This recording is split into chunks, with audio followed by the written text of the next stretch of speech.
네, 이어서 고지에 대해서 좀 자세히 살펴보도록 하겠습니다. 보험에 있어서의 고지는 앞서 제가 얘기를 드렸던 것처럼 보험 계약과 관련해서 보험자가 보험 계약의 인수 여부 그리고 보험료의 적정 여부를 판단하는 데 영향을 줄 수 있는 그런 정보들을 얘기를 합니다.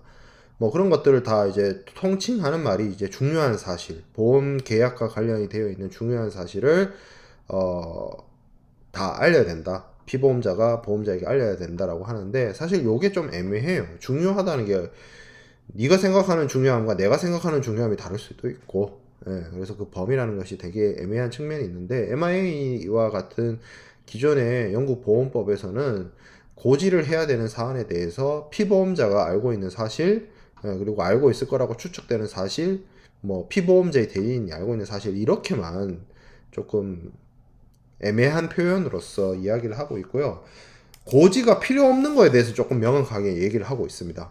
위험을 감소시키는 일체의 사실들, 그리고 보험자가 아는 거. 피보험자가 보험자한테 알려야 되는데 보험자가 이미 알고 있으면 굳이 알릴 필요가 없는 것이죠. 그리고 고지 받을 필요가 없다는 것을 고지할 필요 없다고 포기한 거.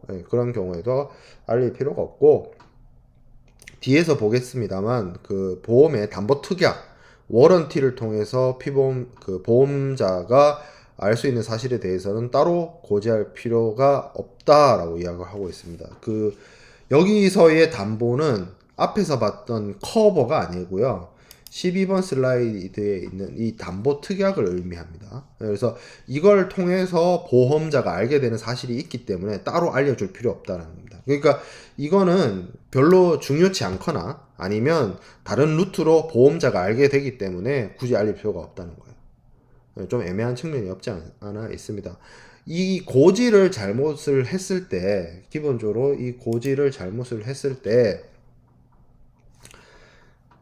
기존에는, 기존에는 이거와 관련해서, 보험 계약을 보험자가 취소할 수 있다. 이렇게 이야기를 했습니다. 원래 이게 고지라는 것이 제가 앞서 강조를 했다시피 보험 계약 체결 전에 보험자가 이 보험 계약을 받을지 그리고 보험료를 얼마로 책정할지를 판단하도록 하기 위해서 보험 계약과 관련된 중요한 사실들을 피보험자가 보험자에게 알리는 게 고지의 핵심이었어요. 근데 그러면 이게 제대로 잘 알려지지 않았다라고 한다면 뭔가 잘못된 정보와 부족한 정보로 보험자가 보험 계약을 인수한 게 돼버리죠. 그래서 그런 경우에는 보험 계약을 체결한 보험자가 이거 잘못됐다. 보험 계약 그럼 취소하겠다. 영어 표현으로 avoid라고 합니다. insure, avoid, contract. 그래서 사실 그 앞에 뭐 메이가 붙거나 하지만 어쨌든 그건 중요한 게 아니고, 그래서 보험 계약을 취소할 수 있다 정도로만 얘기를 했고, 보험 계약이 취소돼 버리면 이게 보험 계약이 이제 효력을 상실하게 되는 거라서 실제로 사고가 발생하더라도 보험자는 피보험자에게 보상을 하지 않게 되는 그런 일들이 벌어지게 되는데, 최근에 들어와서는 이 그 고지 의무에 대해서 새로운 보험법인 The Insurance Act 2015, 영국 보험법, 뭐 그냥 뭐 이거를 그냥 인슈런스 액트라고 하기도 하고 그냥 뭐 보험법이라고 하기도 하고 하는데, 이 보험법이 제정이 되면서, 근데 이 제정된 영국 보험법은 MIA를 완전히 1906년에 제정된 MIA를 완전히 대체하는 법은 아니고요. 여전히 1906년에 사용된 만들어진 영국의 해상보험법이 있고, 이것에 대해서 개정하는 내용을 담고 있는 것이 2015년 영국 보험법입니다. 그리고 이 영국 보험법에서는 이 고지 의무, duty of disclosure라는 부분을 좀 개정을 했어요. 개정을 해서 뭐라고 얘기를 하고 있냐면, duty of fair presentation, 공정한 제공, 제시, 하는 의무, 이렇게 규정을 하고 있습니다. 공정 제공 의무는 피보험자가 모든 중요한 사안들을 보험자에게 알리는 것은 동일한 의무를 갖고 있는데, 이때 피보험자가 정보 제공을 하는 것에 있어서 신중한 보험자라면, 보험회사가 신중한 사람이라면 피보험자가 제공하는 정보를 확인을 하고 뭔가 문제가 있다 혹은 부족하다라고 판단이 되면 추가적인 질의를 보험회사가 피보험자에 하도록 규정하고 있어요. 반대로 얘기하면 추가적인 질문이나 추가적인 질의를 보험회사가 피보험자에게 하지 않으면 피보험자는 보험자에게 충분한 정보를 제공한 걸로 간주하는 겁니다.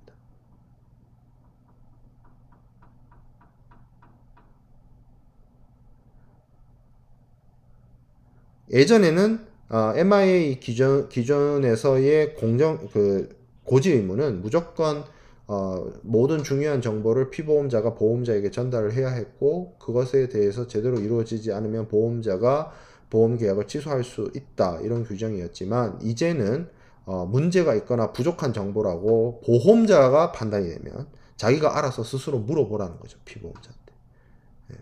그래서 이것이 기존에는 피보험자의 일방적인 의무였어요. 모든 중요한 사실들을 알려야 되는 일방적인 의무였다면 2015년 영국 보험법 개정으로 피보험자는 보험자한테 중요한 모든 사안들을 알리고 보험자는 그 알려진 정보를 판단을 해서 부족하면 자기가 알아서 물어봐야 되는 그런 의무를 이행하게 됐다는 거죠. 그리고 이 공정 제공 의무에 제대로 된 이행이 되지 않았을 때 MIA 기존의 1906년 해상보험법에서는 보험자가 보험계약을 취소할 수 있다고만 되어 있었는데 The Insurance Act 2015 영국 보험법 2015년 영국 보험법에서는 그 피보험자의 공정 제공 의무의 위반의 정도에 따라서 보험 계약을 그대로 유지하기도 하고 아니면 보험료를 인상하기도 하고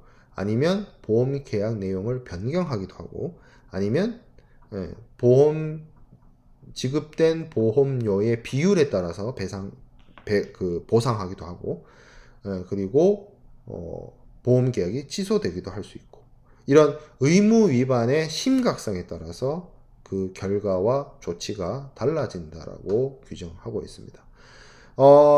이 영국 보험법의 개정 사안들에 대해서는 우리가 상무론 시간에서 깊게 다루기에는 시간적으로 좀 제약이 있고요. 해상보험법이나 해상보험과 관련된 수업, 해상보험론이나 이런 수업에서는 다루고 있기 때문에 이 정도로 정리를 하고 넘어가도록 하겠습니다. 자, 그 다음에 통지 의무입니다. 통지 의무는 보험 계약이 체결되고 난 후에 그 어떤 위험의 사정이나 이런 내용들이 현저하게 변경되는 경우에 그리고 두 번째 케이스 보험사고가 발생한 경우에 피보험자가 보험자에게 통지해야 되는 의무를 이야기하고 있습니다. 위험의 현저한 변경이나 증가는 예를 들어서 그 손해가 발생 가능한 사고의 원인이 일어날 확률이 증가하는 걸 말해요. 예를 들어서 선박을 만들어진 지 5년밖에 안 된 선박을 통해서 화물을 운반하기로 처음에는 이야기가 됐었는데 알고 보니까 만들어진 지 한 30년이 넘은 선박에 화물을 적재하게 됐다. 그러면 아무래도 사고 발생 가능성이 높아지죠. 그런 것들이 쉽게 말해서 위험의 변경입니다. 위험의 변경. 그래서 위험이 이렇게 변화하게 되면 쉽게 말해서 5년 밖에 안 된 배 타고 가는 것보다 30년 된 배 타고 가게 되면 사고 발생 가능성이 높아지니까 아무래도 보험회사 입장에서는 보험료를 더 받아야 될 거 아니에요. 그렇죠? 그런 상황에서 그런 일들이 벌어지게 되면 피보험자는 보험자에게 알려라 이겁니다. 그리고 사고 발생도 마찬가지예요.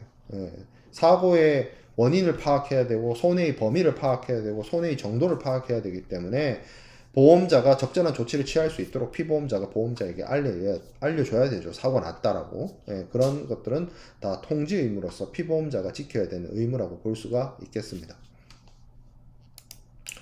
자, 그 다음에 볼 내용은 워런티. 앞서 담보도 있었죠. 여기서도 담보입니다. 근데 이 담보는 영어 표현으로는 워런티고요.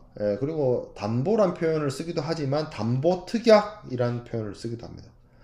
보험에서 이 워런티라고 하는 거는 조건을 지켜야 되는 거예요. 보험자가 피보험자한테 요구하는 조건을 지켜라는 겁니다. 왜? 보험자 입장에서 사고가 나서 손해를 입으면 보험자는 피보험자에게 보상을 해줍니다.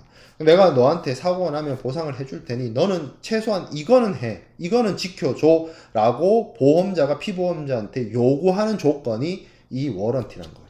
그래서 담보특약이라고 해요. 그래서 담보라는 거예요. 반드시 피보험자가 지켜야 되는 약속이라는 거죠.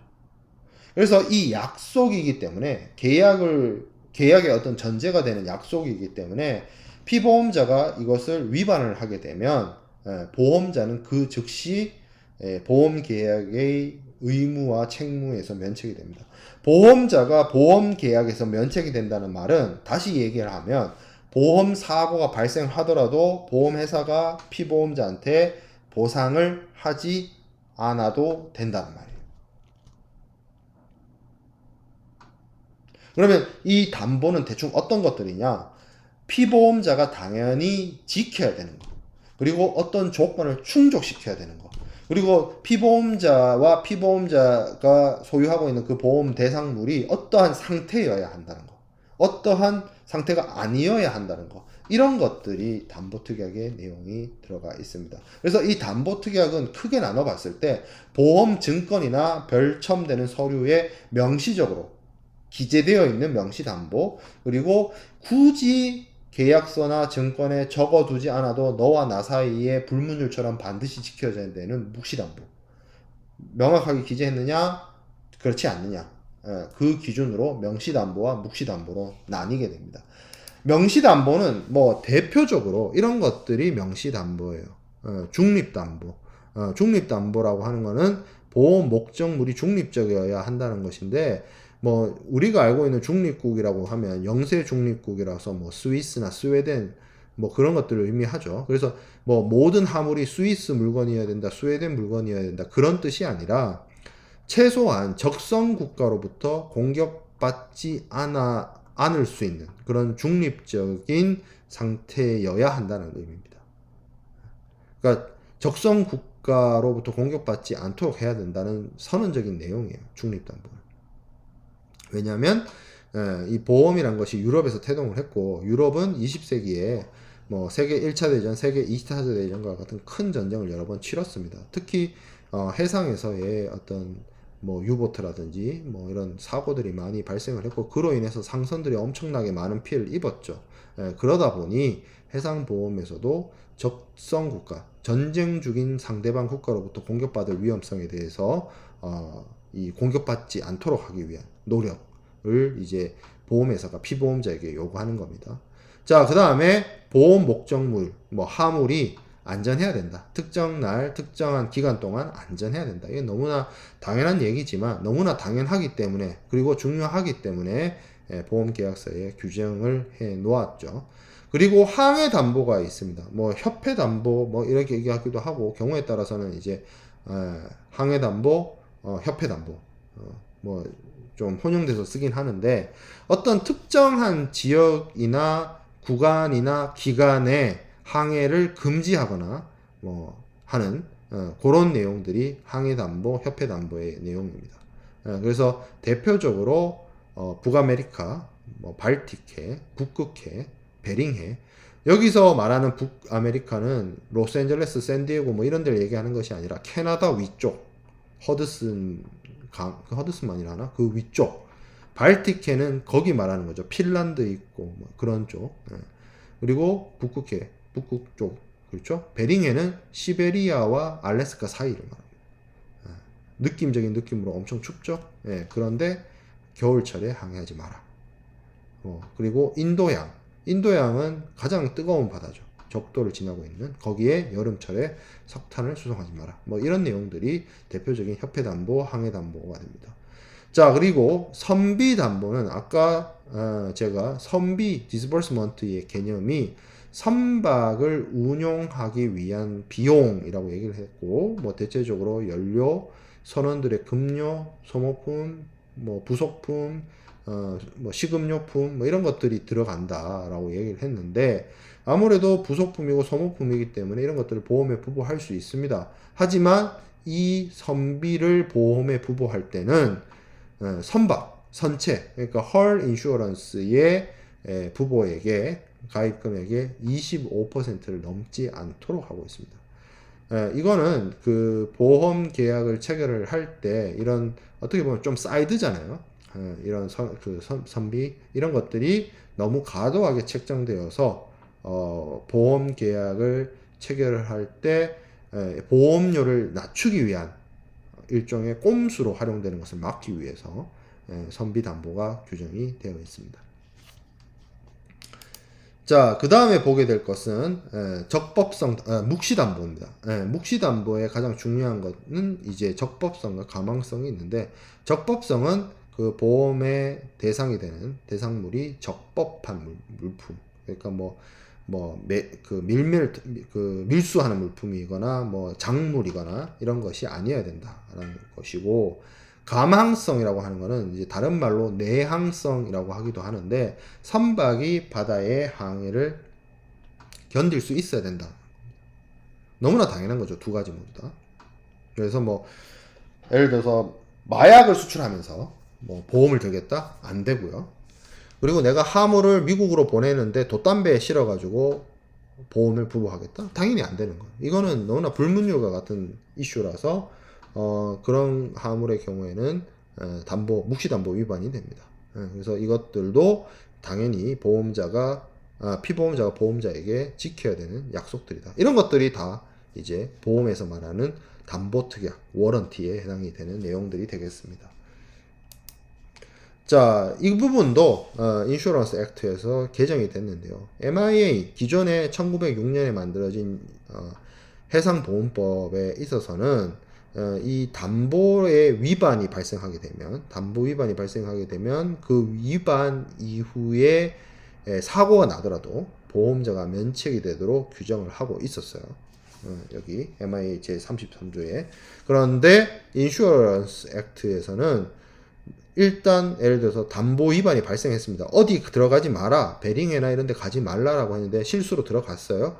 근데 사고 나지 않고 돌아왔다, 빠져나왔다라고 하면 보험 계약에 따른 보험자 면책이 적용되는 것이 아니라 그냥 그대로 보험 계약이 유지되는.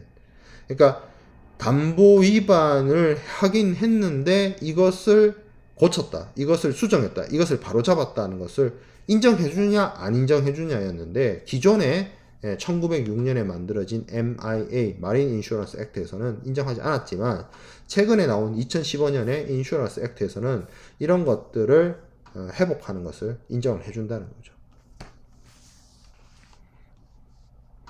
자, 그 다음에 살펴보게 될 내용은 보험 가액과 보험 금액입니다.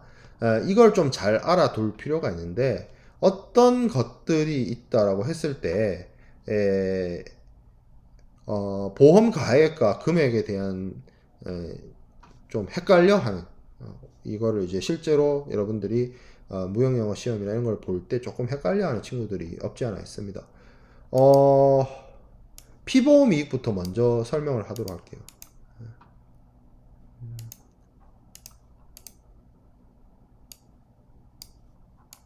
이게 맞겠네요, 순서를.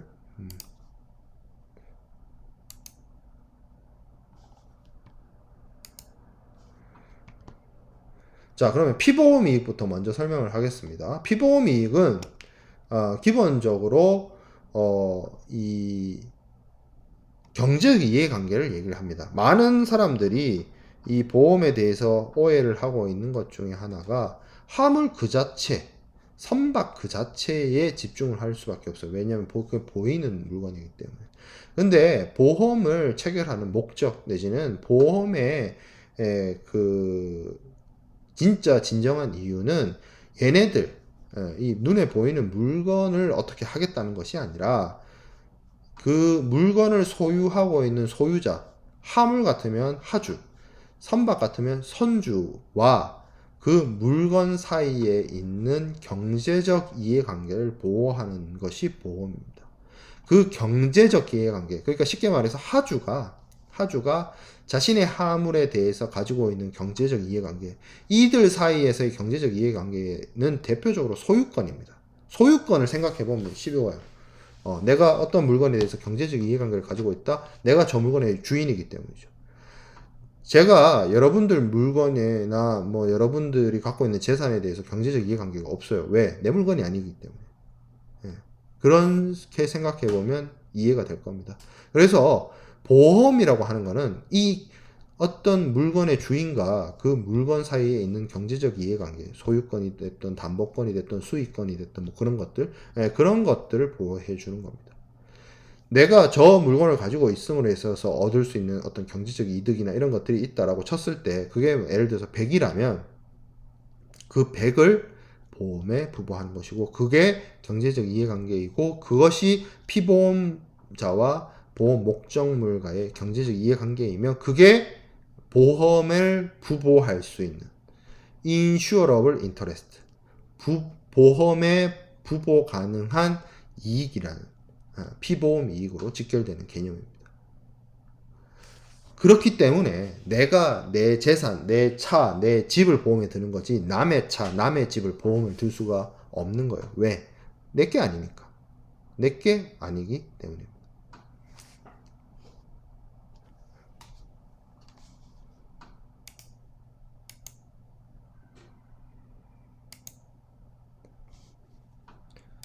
자, 그래서 이 피보험 이익은 그러한 개념인데, 이 피보험 이익이 되기 위해서는 뭐 이런 요건들이 있습니다. 적법성이라든지. 적법해야 된다. 뭐 예를 들어서 마약 같은 건 안 된다. 그리고 밀수한 화물 안 된다. 그런 것들. 그리고 금전으로 산정할 수 있어야 돼요. 이게 내가 그 물건에 대해서 가지는 경제적 이해관계라고 있고, 대표적인 경제적 이해관계가 소유권이나 수익권이나 담보권 이런 것들을 얘기를 하거든요. 소유권은 내가 그 물건을 갖고 있기 때문에, 예를 들어서 자동차 가격, 집 가격, 물건의 가격 이렇게 얘기를 할 수 있는 부분이고, 수익권은 내가 저걸 통해서 장사를 할 수 있거나 아니면 내가 저걸 담보를 맡겨서 돈을 빌려올 수 있는 그런 권한들, 경제적 권한들을 의미를 합니다. 그러면 그건 다 경제적이란 말은 얼만지 산술적으로 금액적으로 주판을 두드려서 계산기로 계산할 수 있어야 돼요. 그게 안 되면 보험에 들 수가 없어요. 보험에 가입할 수가 없습니다. 예를 들어서 내가 숨쉬고 있는 공기 가치가 있나요? 계산할 수 있나요? 발에 채이는 흙, 먼지 그거 여러분들 그것의 가치를 계산할 수 있나요? 계산할 수 없잖아요. 그건 보험에 못 드는 거예요. 내가 갖고 있는 물건 중에, 내가 소유하고 있는 물건 중에 객관적으로 제3자의 어떤 판단을 해봐도 이게 금전적으로 계산을 할 수 있는 물건에 대해서 보험을 들 수가 있는 겁니다. 아무거나 보험을 못 드는 이유이기도 해요. 그렇기 때문에. 자, 그리고 피보험 이익은 확정적으로 있어야 돼요. 계약 체결까지는 아니더라도 실제로 사고가 날 때 그 피보험 이익이 있어야 됩니다. 그러니까 내게 아니더라도, 혹은 지금 당장 내 것이 아니라 아니더라도, 아니면 지금 당장은 없지만 미래에 생길 거라는 것들을 보험에 들 수는 있어요. 근데 그게 사고가 나는 순간에는 내 거여야 합니다. 내 거로서 확정적이어야 해요. 그래야 보험에 들 수 있고 보험으로부터 보상을 받을 수가 있습니다. 이게 피보험 이익입니다. 자, 그러면 이 피보험 이익을 우리가 보험에 부보를 하는데, 중요한 거는 물건 그 자체를 보험에 드는 것이 아니라 피보험 이익을 보험에 든다는 거예요. 보험은 쉽게 말해서 어떤 특정한 물건이 있다라고 하면 그 물건이 파손이 됐을 때 그 파손된 물건을 원상복구시켜 주는 것이 아니라, 물건을 원상복구시켜 주는 것이 아니라, 물건을 사고 나기 이전으로 되돌려 주는 것이 아니라, 뭐를 되돌려 준다? 예를 들어서 이거예요. 물건이라는 상태, 예를 들어서 이 볼펜이 있었다라고 칩시다. 이 볼펜이 사고가 났어요. 그럼 사고가 나면 부서졌다는 거죠. 보험회사는 이 박살난 볼펜을 원상복구시켜 줄 수는 없어요. 근데 예를 들어서 이 볼펜의 가격이 지금 현 시세로 10,000원이라고 칩시다. 근데 이 물건이 박살났어요. 근데 그러면 보험회사는 나한테 10,000원을 줄 수 있습니다. 왜? 내가 이 볼펜을 소유함으로 인해서 가지는 경제적 이해관계가 10,000원인 거예요. 피보험 이익이 10,000원인 거예요. 왜? 이 물건이 지금 가치가, 물론 이 볼펜이 뭐 쓴 지 한 1, 2년이 넘었는데 뭐 이거 한 몇백 원 하겠죠. 몇백 원도 안 할 수도 있어요. 2년 쓴 볼펜의 가치가 얼마 안 될 거라는 걸 우리가 알 수 있지만, 이거 예를 들어서 지금 요 볼펜의 가치가 10,000원이라고 쳤을 때, 이 10,000원짜리 볼펜이 박살났다고 칩시다. 보험회사가 이 10,000원짜리 볼펜을 원상복구 시켜주는 것이 아니라, 이 볼펜을 내가 소유함으로써의 어떤 경제적 이해관계가 10,000원이라면, 나한테 볼펜을 원상복구 시켜주는 것이 아니라 이 볼펜을 소유함으로써 얻을 수 있는 경제적 이해관계인 10,000원을 원상복구 시켜주는 거예요. 그래서 10,000원을 돈으로 주는 겁니다. 볼펜을 살려놓는 것이 아니라. 그러니까 물건이 보험 계약의 목적이 아닌 이유가 그렇기 때문이에요. 그 물건에 대해서 내가 갖고 있는 소유권이나 수익권이나 담보권이나 이런 것들이 보험 계약의 목적이고 대상인 거예요. 그래서 이게 문제가 생겼을 때, 사고가 났다, 물건이 없어졌다, 그러면 그게 날아가는 거잖아요. 그 날아간 이해관계를 회복시켜 주는 겁니다. 물건을 복구시켜 주는 것이 아니라. 자, 그러면 그 피보험 이익을 정확하게 계산하는 것이 중요한데, 계산하는 방식은 뭐 법정보험가액과 협정보험가액이 있습니다. 피보험 이익이 얼마이냐, 어떤 물건의 피보험 이익이 얼마이냐를 정해놓은 거를 보험가액이라고 해요. 피보험 이익을 돈으로 계산한 게 보험가액입니다. 그래서 보험가액을 영어로 insurable value라고 얘기해요. 보험에 들 수 있는 가치라는 뜻이에요. 이 물건의 가치가 10,000원이라면 나는 10,000원을 보험에 들 수 있는 거예요. 그리고 이 보험가액은 두 가지 종류가 있습니다. 첫 번째가 법정보험가액이 있고, 또 협정보험가액이 있습니다.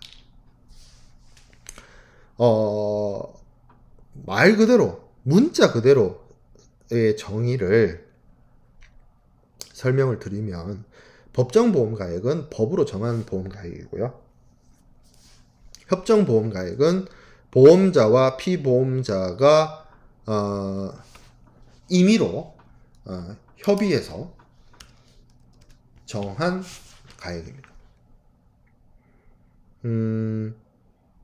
무슨 차이입니까? 라고 할 수 있는데, 이제 또 이게 복잡한 이야기를 또 해야 되는데, 자, 생각을 해봅시다. 제가 이 볼펜을 살 때 몇천 원 했겠죠? 기억도 안 납니다. 이 볼펜이 얼마였는지. 근데 이게 제가 한 1, 2년 썼어요. 1, 2년 썼는데 이게 이 볼펜을 처음 살 때 가격이 아닐 거 아니에요. 상식적인 수준에서 생각해보면 중고잖아. 여러분들이 당근 해보면 알겠지만 새 물건하고 중고 물건하고 가격이 같지 않잖아요. 그거 왜 그래요? 가치 감소가 일어나죠. 가치 감소를 어느 정도로 계산을 해야 될까요? 정해진 건 없습니다. 정해진 건 없지만, 뭐 우리 일상생활에서 그거를 뭐 규율하고 있는 규정은 없지만, 회계는 있어요. 회계적으로는. 회계에서는 시간의 지남에 따라서 물건의 가치를 자연적으로 감소시키는 것이 있습니다. 회계 공부를 좀 해본 친구들은 알지만 그걸 감가상각이라고 합니다. 쉽게 말해서 오늘 출시된 새로운 차와 한 1년 탄 자동차의 가격이 다르다, 그런 거죠. 감가상각으로 하는 거는. 감가상각에 대해서 뭐 설명하는 수업이 아니니까 뭐 자세하게 제가 더 깊게 설명하진 않겠습니다만, 물건은 그렇듯 사용을 하거나 아니면 시간이 흐름으로 인해서 자연적으로 그 가치가 감소를 합니다. 그렇기 때문에 아무리 자기 물건이라 할지라도 자기 물건의 정확한 가치를 알 수가 없어요.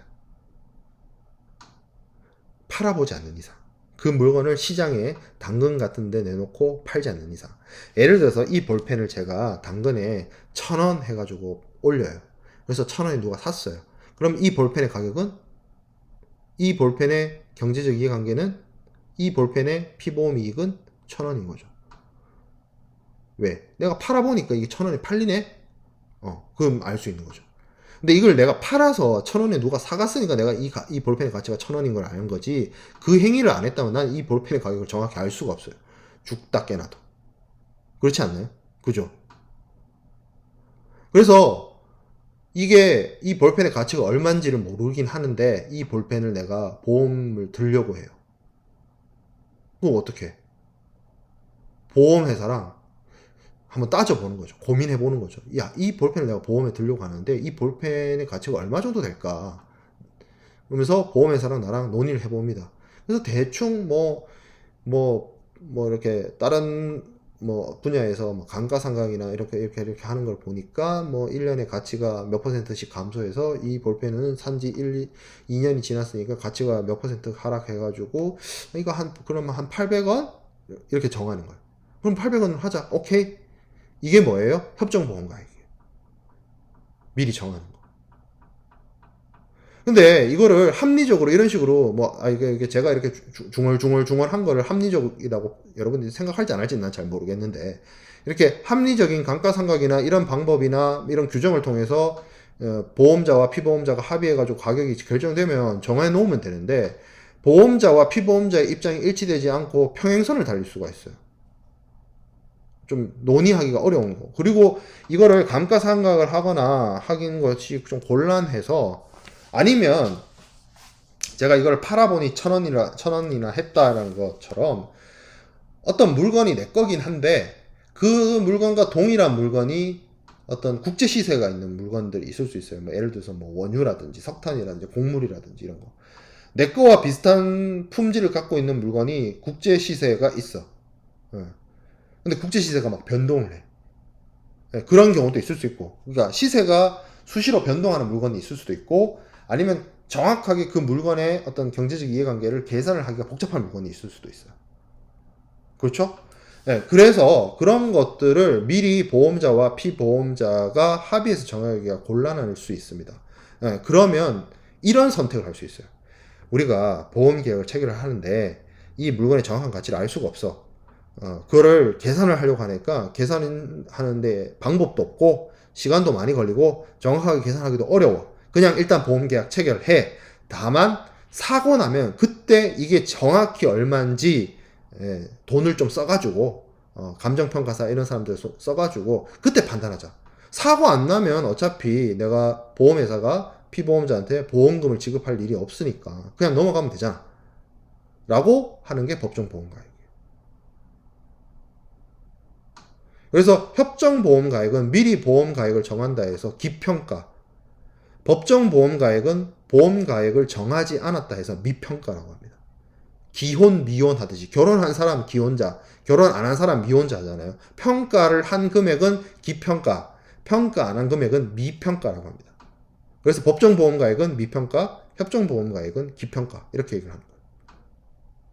그럼 여기까지 딱 설명을 들으면 이제 혼란이 옵니다. 아니 저 물건을 보험에 드는데 저 물건의 가치를 모른 채로 보험을 든다고? 그렇죠. 그런 의문을 드는 게 당연해요. 그래도 근데 그게 가능한 게 뭐냐면 보험 금액이라는 게 있기 때문에. 사실 보험 가액은 중요치 않아요. 어떤 의미에서 보면. 어떤 의미에서 보면. 근데 보험 금액은 확실해야 돼요. 그러니까 보험 가액은 경우에 따라서 물건의 상태에 따라서 거래의 정황에 따라서 픽스가 안 될 수도 있는데 보험 금액은 무조건 픽스가 됩니다. 왜? 보험 금액의 명칭을 볼게요. 손해 발생 시 보험자가 계약상 부담해야 되는 손해보상의 최고 한도액. 최고 한도라는 거는 피보험자에게 보상해주는 맥시멈을 의미합니다. 이거는 보험자고 피보험자가 정하면 돼요. 그래서 보험 금액을 뭐라고 얘기하냐면 영어 표현으로 insurable amount라고 합니다. 보험에 든 거죠. 네, 보험에 든 금액이에요. 보험에 든 금액. 이 보험 그러니까 이렇게 좀 쉽게 이야기하면 이렇게 생각을 해봅시다. 자, 이거를 이 볼펜을 다시 등장을 시키는데 이 볼펜을 예를 들어서 살 때 5,000원 주고 샀다라고 칩시다. 시간이 좀 지났고 그래도 중고로 팔면 한 1,000원은 받을 수 있을 것 같은데 내가 선택을 하는 거예요. 보험회사랑 이야기를 할 때. 아, 이거 내가 5,000원 주고 샀고 1년이 지났고 한데 이거 그냥 한 800원에 보험 들게 라고 얘기를 해요. 보험회사가 판단을 해보겠죠. 이게 800원짜리 가치가 있는지. 그래서 판단을 정확하게 해가지고 계산을 정확해서 감가상각을 하고 손해평가 감정평가사를 불러다가 이 볼펜의 정확한 가치를 판단하기에는 시간과 돈이 너무 많이 들어. 보험회사 입장에서. 그래서 보험가액을 계산하기 싫어. 근데 뭐라고 해요? 피보험자가 800원 맥시멈으로 해가지고 이 볼펜의 보험 금액을 800원으로 해서 보험 듣게라고 해. 그러면 오케이. 결과적으로 뭐예요? 이 볼펜의 정확한 가격이나 가치는 모르지만 보험자와 피보험자가 800원의 보험을 드는 거예요. 보험 계약을 체결하는 거예요. 그래서 이 볼펜이 박살나면 피보험자한테 800원 주면 돼요. 왜? 보험 계약을 800원에 했으니까. 근데 생각을 해볼게요. 이 볼펜의 정확한 가치는 내가 잘 모르겠으나 이게 처음에 살 때는 5,000원이었는데 시간이 좀 지났기 때문에 5,000원은 아닐 테고 그런데 예를 들어서 이 볼펜을 10,000원에 보험이 된다? 그건 있을 수가 없죠. 5,000원에 산 지 1년이 지난 물건을 10,000원에 보험이 된다? 그러면 이 볼펜을 아마 저는 이걸 계속 이 볼펜을 쓰는 것보다 이 볼펜을 부러뜨리는 게 더 경제적이에요. 왜?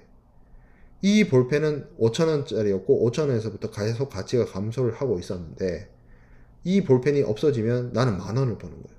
최소 아무리 뭐 해도 아무리 좀 낮게 계산을 해도 한 7, 8,000원 버는 셈이 되는 거죠. 그래서 즉 다시 얘기하면 보험 금액은 어떻게 보면 보험자와 피보험자 사이에 이루어지는 보험 계약상의 보험 부보액이 되는 거예요. 이 물건의 실제 가치는 계산하기 어려운 상황에서. 자, 그래서 보험 가액이 있고 보험 금액이 있는 겁니다.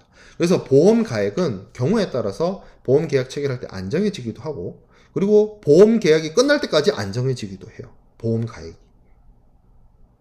근데 보험 금액은 무조건 있습니다. 왜? 그 금액을 한도로 피보험자가 보험자와 보험 계약을 체결했기 때문이에요. 자, 그리고 그래서 실제로 보험을 들 때 보험 가액이 정확하게 계산이 가능하다면, 예를 들어서 어떤 특정한 물건의 가치가 $1,000라고 한다면 그 보험 가액과 보험 금액이 일치하는 경우를 전부 보험이라고 합니다. 풀 인슈어런스라고 해요. 반대로 보험 가액보다 보험 금액이 높은 경우를 초과 보험이라고 합니다. 오버 인슈어런스라고. 보험 가액보다 보험 금액이 미달하는 경우를 일부 보험, 언더 인슈어런스라고 합니다. 실제 우리 삶에 있어서의 이러한 손해보험들은 기본적으로 전부 보험 내지는 일부 보험이 대다수이고, 초과 보험이 됐을 때는 그 초과되는 부분에 대해서 보험회사로부터 보상을 받지 못하고, 실제로 그 초과 보험이 어떤 의도를 가지고 고의로 체결이 됐다면 보험 사기로의 문제까지도 이어질 수 있는 것이 초과 보험입니다. 그러니까 초과 보험은 이루어지면 안 되는 거예요. 보험의 대전제는 보험 가액을 보험 금액이 초과할 수 없습니다. 그러니까 아까 제가 그 얘기를 했잖아요. 내가 이거 5,000원에 샀으니까, 그리고 시간이 1년이 지났으니까 대략 하더라도 한 뭐 몇천 원 수준에서 보험을 들어야 되지 10,000원에 보험 들 수는 없는 거예요. 왜? 보험 가액이 정확하게 모르더라도 보험 금액은 보험자와 피보험자 사이에서 정하는데, 보험 금액이 보험 가액을 초과할 수가 없기 때문에 그 어느 적정선에서 실제 보험 계약이 이루어집니다. 조금 개념이 어려운 부분이에요, 피보험이. 그리고 사전적인 정의를 일단 여러분들은 체크를 좀 하고 설명으로서 그 내용을 좀 이해를 하면 될 것 같고요. 예, 조금 상물원 수업 수준에서는 조금 어려운 내용이긴 합니다. 왜냐면 이게 굉장히 해상보험과 관련된 깊은 논의가 이 안에 담겨져 있기 때문에. 그렇지만 여러분들은 이런 개념 위주로 보험 가액은 무엇이고, 법정 보험 가액, 협정 보험 가액은 무엇이고, 보험 금액은 무엇이고, 이런 정도에서 딱 정리하는 걸로 해도 충분할 거라 판단이 됩니다. 수업 내용을 여기서 잠깐 끊어서 가도록 하겠습니다.